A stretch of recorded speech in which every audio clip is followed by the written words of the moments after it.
Today, we want to start thinking about the next big thing. The next big thing is going to be integration. Said at the beginning that Calc 3 is just Calc 1 and Calc 2 with functions of more than one variable. And so since we did a bunch of derivative stuff with functions of more than one variable, we should have seen this coming. Integration, but with functions of more than one variable. Let's first take a step back and think about how we think about integration. We all come from different Calc 1 and Calc 2 classes, so here's what I think about integration. Here's my big picture for integration. Integration is multiplication, but one of the factors is variable. Integration is multiplication, but one of the factors is variable. If I want to calculate an area, for example, I have a length and a width. And to calculate the area, I just get to multiply because both the length and the width are constants. Area equals length times width. We get to multiply because the length and width are constants. We need to use integration if one of these factors is variable. And so that's why we set up integration as finding the area under a curve and above an interval.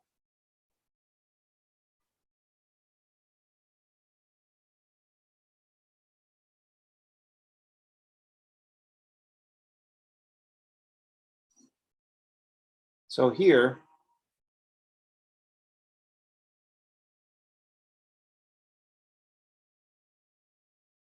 I want to calculate an area still, but the stupid length is all variable. I don't just have one value for the length so that I can use multiplication.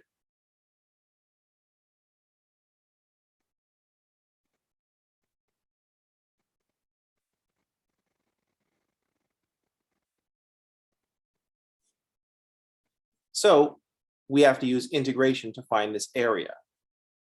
So the area is the integral from a to b of f of x to x. So we go from our nice simple multiplication where everything is constant to area because the length is variable. The examples that we've had in the past all boil down to this. Distance is equal to rate times time. But if our rate is variable, then we integrate the rate over time. Work is equal to force times distance. If force and distance are constant, we just get to multiply. But if the force changes over the distance, the force is variable over the distance, then we integrate the force with respect to the distance, or sorry, integrate the force over the distance.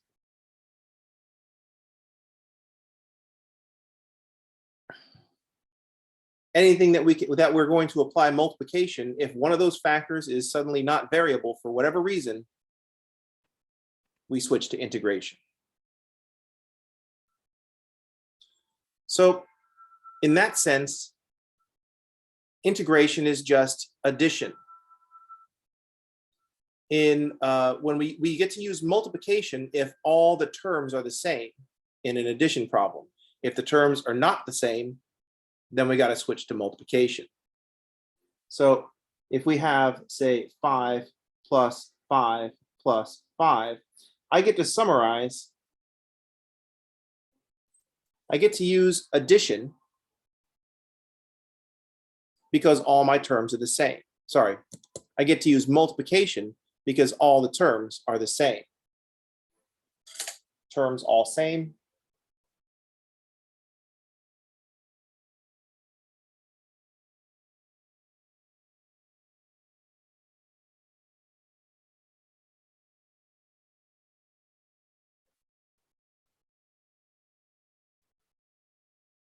We get to use multiplication. But if the terms aren't the same,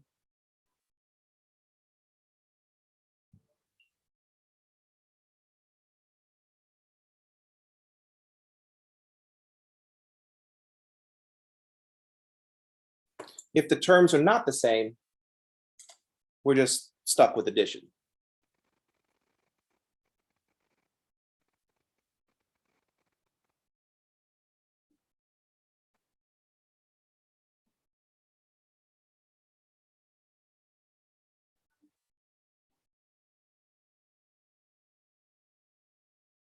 We don't get to use multiplication because the terms aren't the same. Multiplication is for when everything is the same.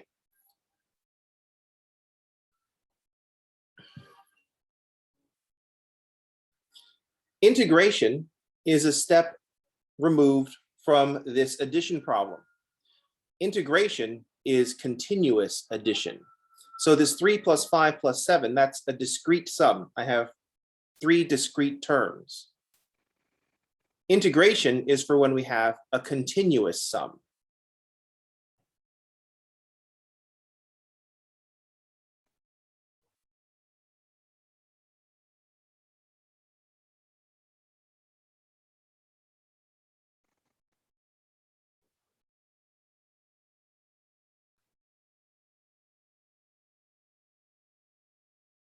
So integration is addition, but moreover, it's a continuous sum.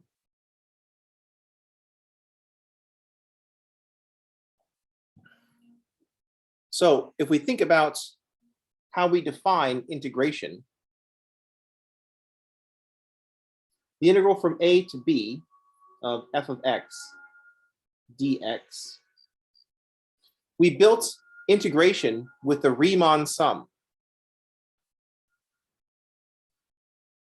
We didn't like the fact that the function kept changing value, so we assumed that f of x was constant for some small change in x.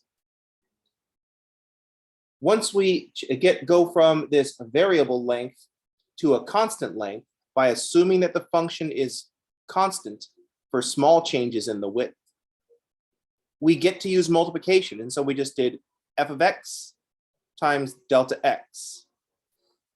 And then we just added up all those areas. So we started off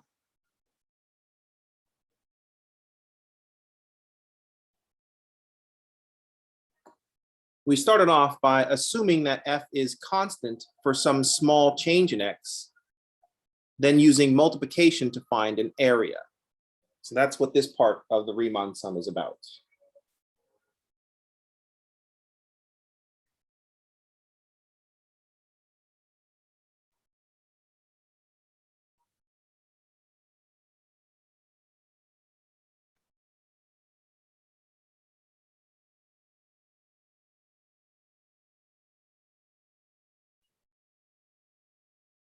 We're going to start by assuming that the function is constant for some small change in width.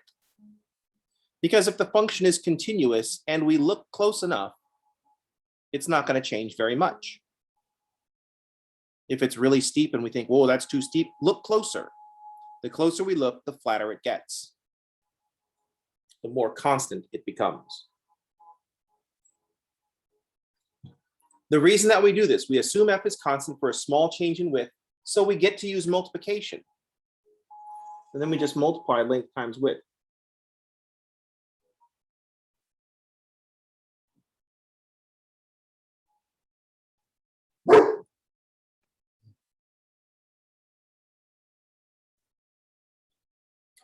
But now we have a bunch of rectangles, and we just need to add up all the values of the rectangles.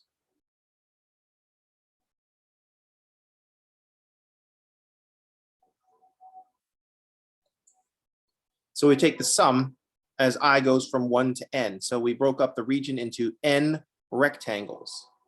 So the next step is to find the sum of the n rectangles.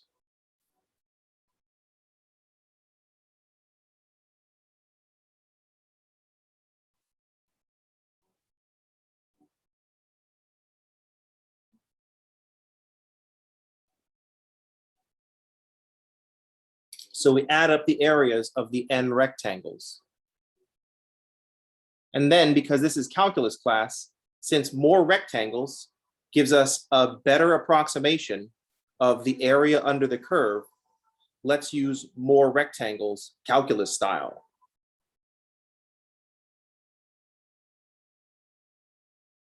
Let's use an infinite number of rectangles.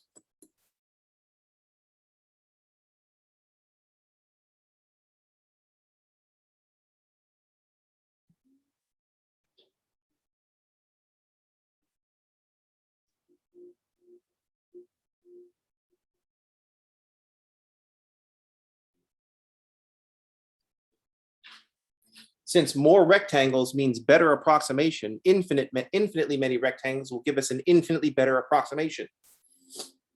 Terrible summary, but it gets the point across. Use more rectangles. How many rectangles? All of them. So we use an infinite number of rectangles.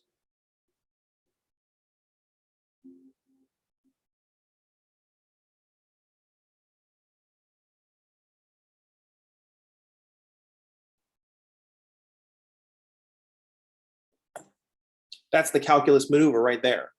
We wanted the equation of a tangent, or the slope of a tangent line. Slope needs 2 points, so we take a secant line and make the 2 points infinitely close together. We want to find the area under the curve. All we got for area is length times width. That requires a constant length, so we assume that the length is constant for a little while, and then just use an infinite number of little whiles. So in this sense, when we look at this integral from a to b of f of x dx, we're just adding up a bunch of values of the function. We're just plugging in all the values from a to b.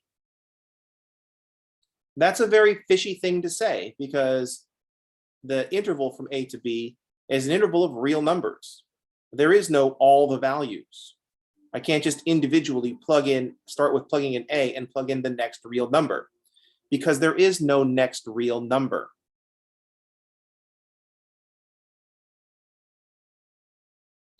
From a practical standpoint,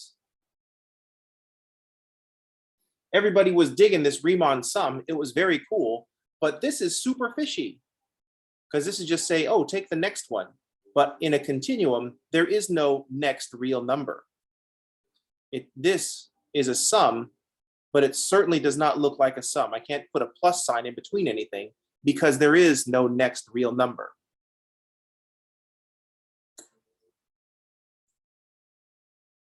Bad times in math land before limits come along. Unless you are willing to be like, oh, let's worry about that later. Details. Continuous means that I can draw the function without lifting my pen off of the paper.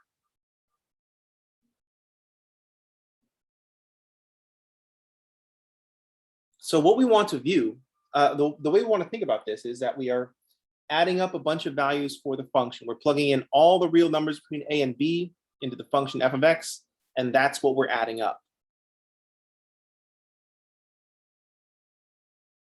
We're adding up values of the function. Integration comes from this Riemann sum. The source of this Riemann sum was, we want to use multiplication, but one of our factors is variable. So we have to drop back down to addition, but our addition is not going to be a discrete sum, it's going to be a continuous sum, because we're going to have infinitely many.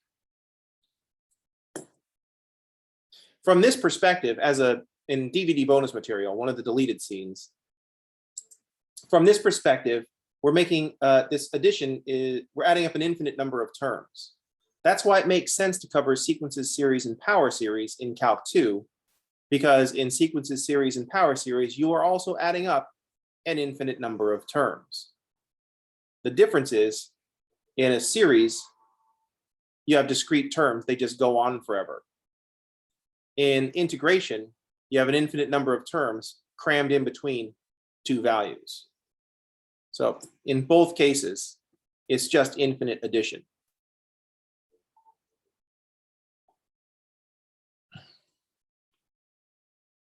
From that point of view, it might make more sense to do sequences, series, power series first. It should be interchangeable with integration.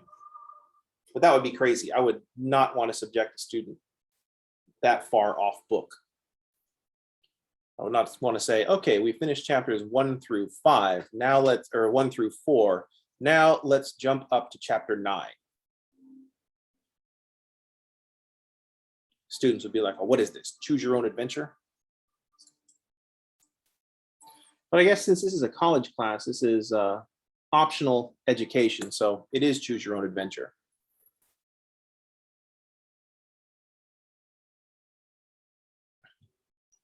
Any questions about our thinking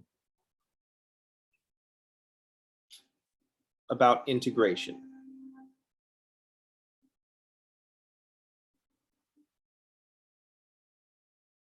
So to summarize, the core question,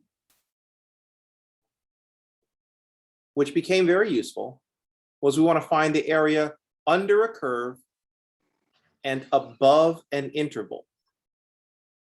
Normally we just stop with under a curve. We need to start adding in that and above an interval on the x-axis. So our core question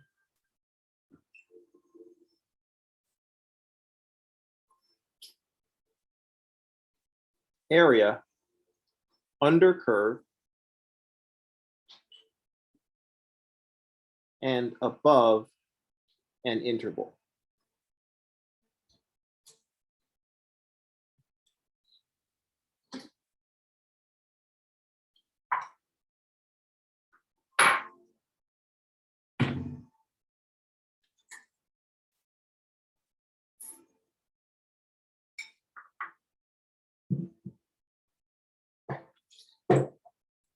So the area, the top part is the curve. Under the curve,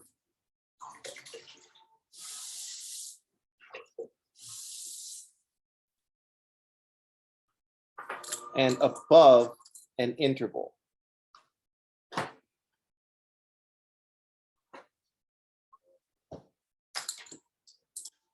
And we want to think about this as we're adding up a bunch of values of f of x.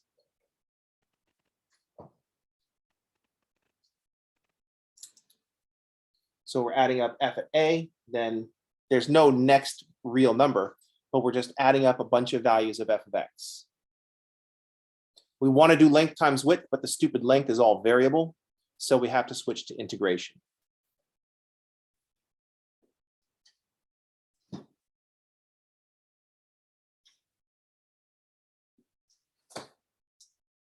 I should color code it. We're adding up all the values of the function from a to b. So here's our width of f of x to x. So there's our length. The dx is infinitely small. Also a source of the confusion. What if dx can't just be 0? Because then the area is 0, and clearly the area is not 0.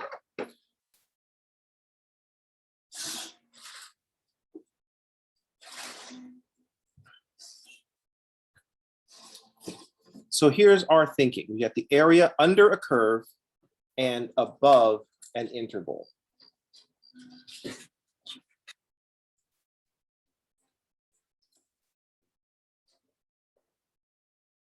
Dx is where dx is the infinitely small delta x. Started off with dx, delta x, and now it's down to dx because the delta x keeps getting smaller as we use more and more values of the function.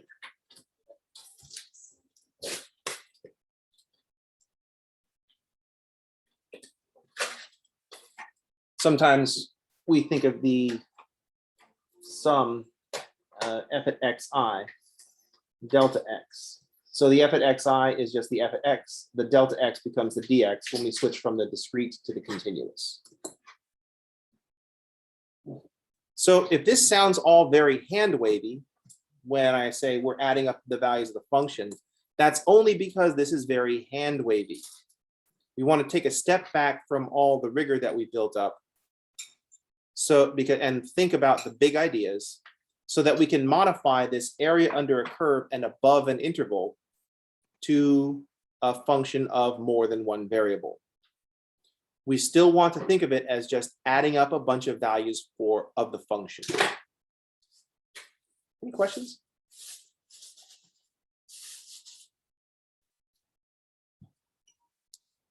So once again, so far today, there's no new things that we have to do. This is just old stuff. We want to remind ourselves how we're thinking about it. This is the problem that we're going to upgrade to a function of more than one variable. So here is our core question.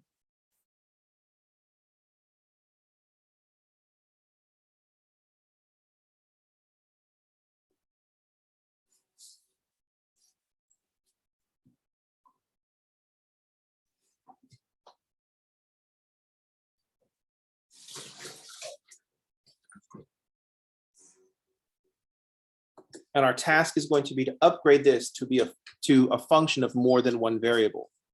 What happens to our curve? What happens to our interval? What happens to area? Any questions before we move on?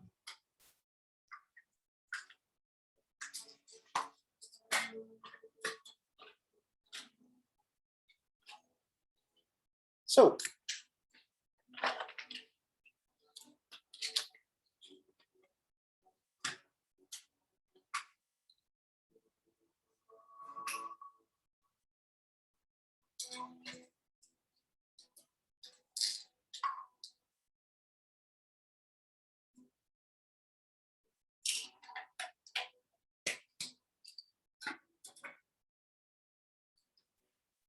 we had an area under a curve and above an interval. Our curve was the function f of x,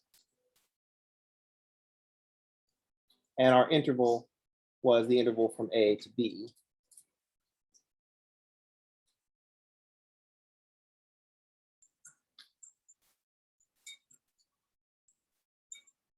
I'm going to name this interval I.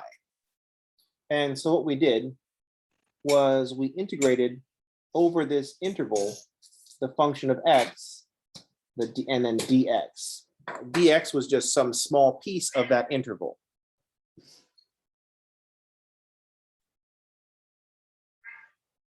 Dx is there to represent some small subinterval.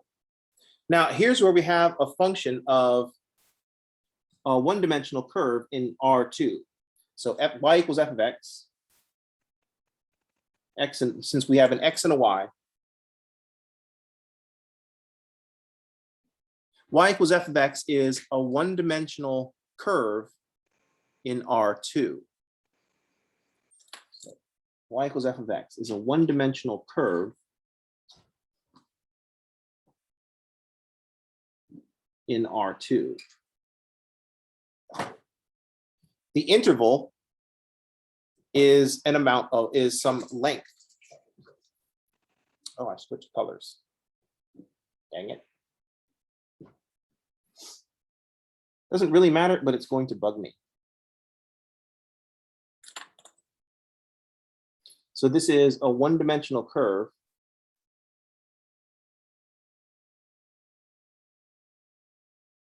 in R2. This interval is also one-dimensional. It's a one-dimensional interval. It's a length. Oh, I should call it a width because I was referring to it as a width before.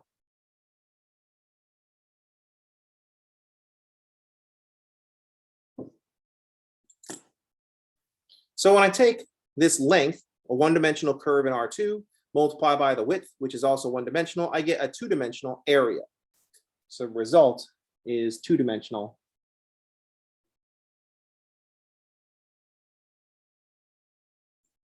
area. I have a length multiplied by a width. Now we want to upgrade our function from y equals f of x to a function of two variables. So now we're going to be looking at z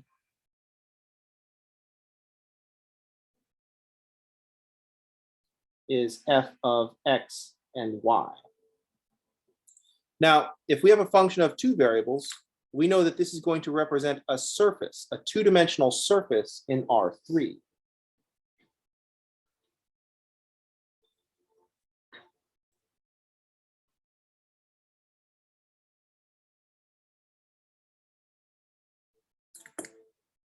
Now it doesn't make sense to have this surface sitting above an interval. So if we draw a chunk of this surface,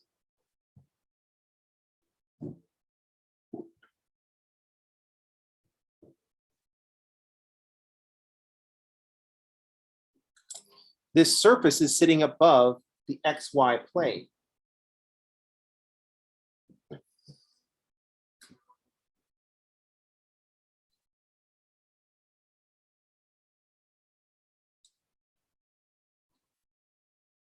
This surface is sitting above the XY plane.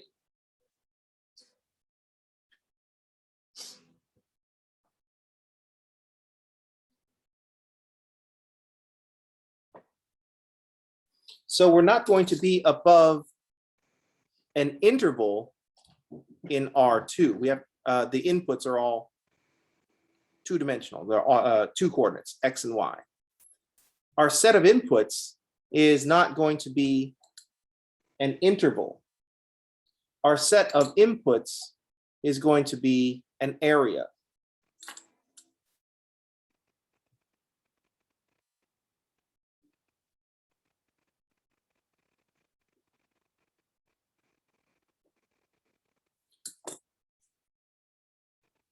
So we have a two-dimensional surface in R3. It's not going to be above an interval in R2. It's going to be above a region in R2.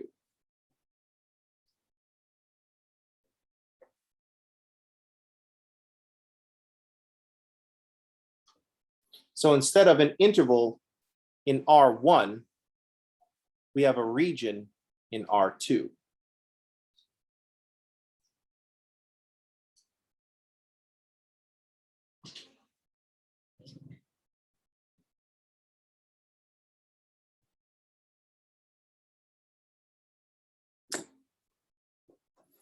And now we can see one of the places that things got more complicated. Intervals are really easy to describe. Intervals in R1 are really easy to describe. You need a start and a finish. A region in R2 can have lots of different shapes. The region can be a square or a rectangle or a circle or some other weirdo shape.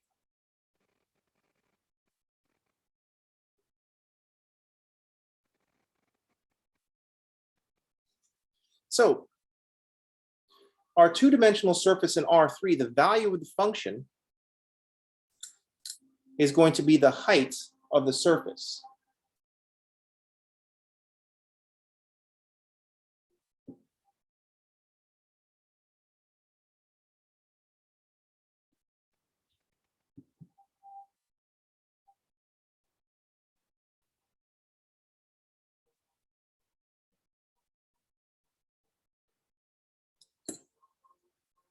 So the function represents a two-dimensional surface in R3.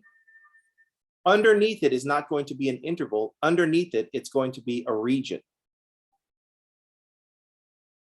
So the comment said exactly what I was going to say next. It's like you're reading my mind, which is not allowed. So knock it off, but great observation.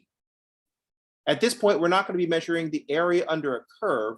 We're going to be measuring the volume under the surface and above a region. The function is giving us a height. The region is providing an area.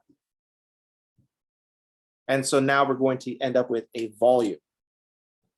So we'll have the volume, which is three-dimensional, under the surface and above a region. So we're going to be integrating the function over some region, but instead of dx, for some small piece of the interval, we're going to write dA for some small chunk of area. Because we're going to have to use the same assumption that we did before. The surface has different height, will represent different heights above all the different points in the XY plane.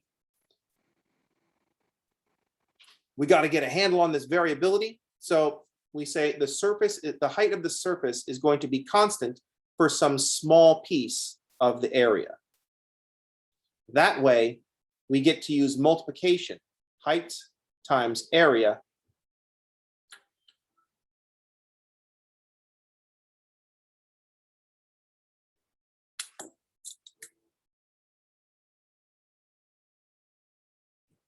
in the same way that we found area as length times width.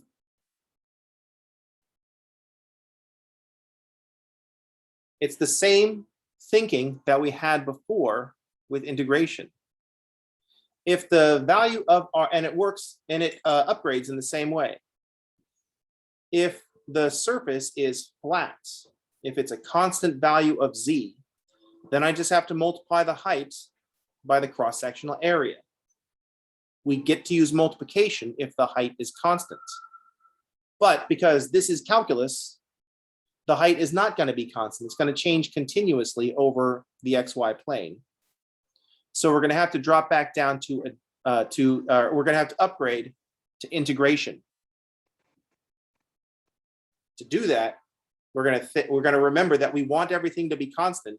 So I'm going to flatten out. I'm going to imagine that this continuously changing surface is just a bunch of squares that are parallel to the XY plane. That way I get to use multiplication to calculate my volume. Just add up all the volumes. Then let the size of each area go down to 0, and we are back to just adding up a bunch of values of the function. Any questions?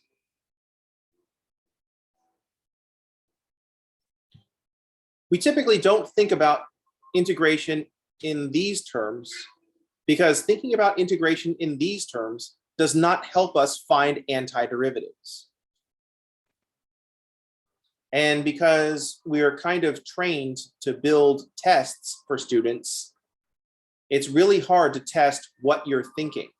If I had 5 students, no problem. I would sit down and have a conversation to find out what your thinking is like. But since we typically have 40 or 50 or, I don't know, 300, we say, well, let's skip this thinking bit and just have them find some integrals. And then we all look at each other and kind of say, well, they're not going to be doing that. That's not really the important part, is it?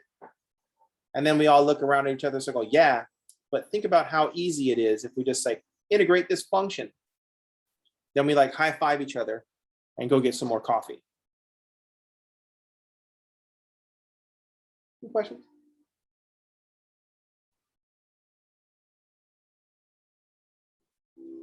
Fun story that attaches to this.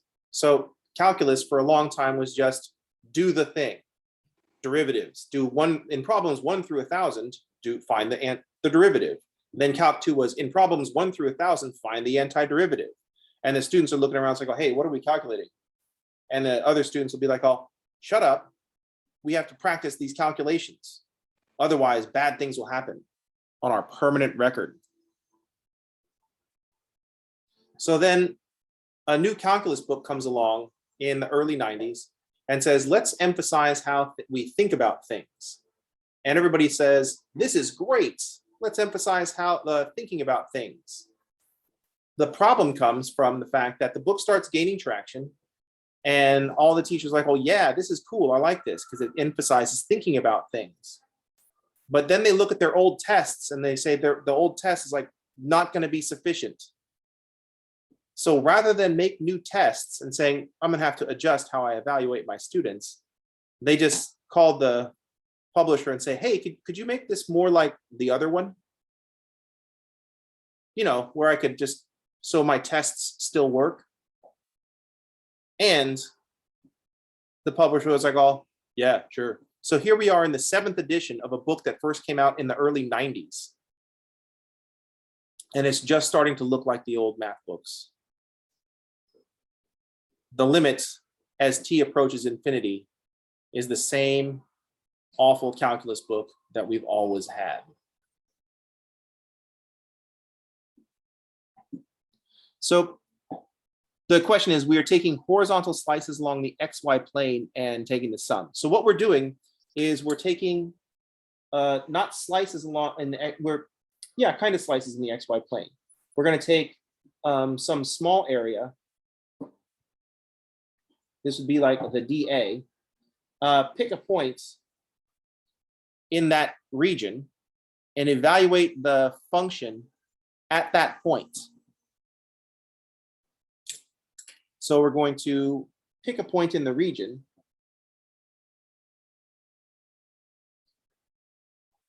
Evaluate the function and say that is the height of the function for this small piece of area dA containing that point. Then when we multiply the heights by the area,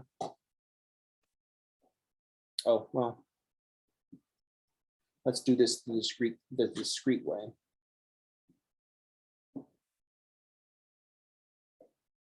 We have a volume. And now we just have to add up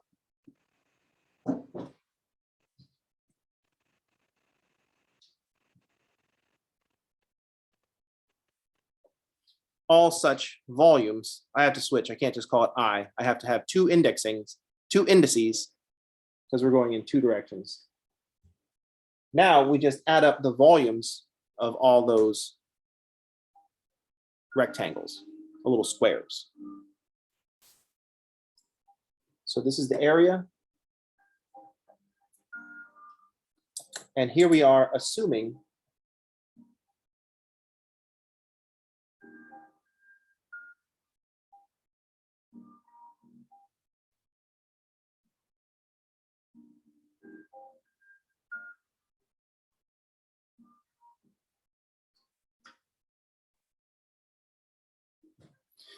here we are assuming that f is constant over a small bit of area, so we get to use multiplication.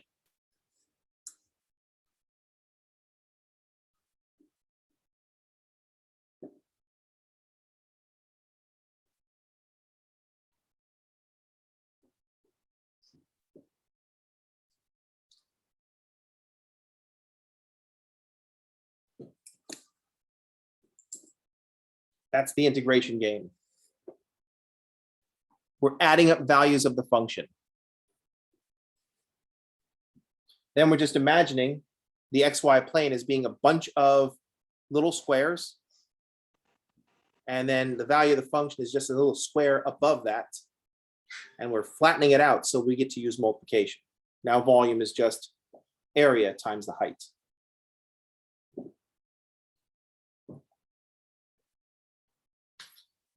Now all we need to do is figure out how we're going to describe these regions and also figure out the mechanics of how this is all going to work. So this should be a delta A.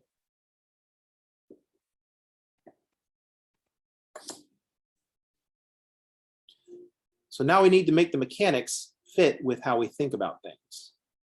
Any questions?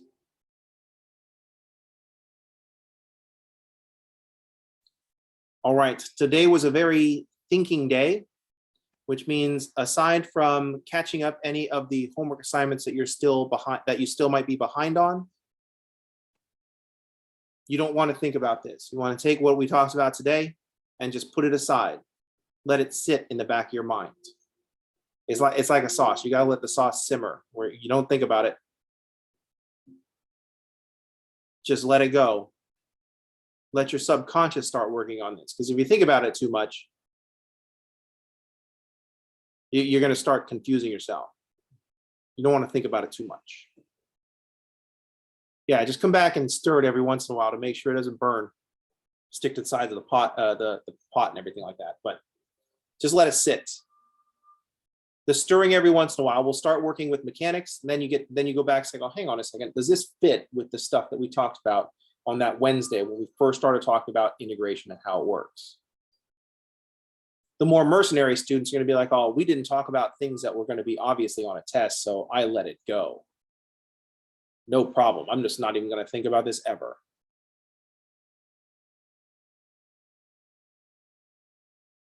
And that's okay, because just the fact if I said it and you heard it, it's there, whether you want it there or not. You can't just unknow stuff. You can just bury it deep like trauma. All right, that's going to do it for today. I'll see y'all on tomorrow. Everybody have a good day. Thanks for playing.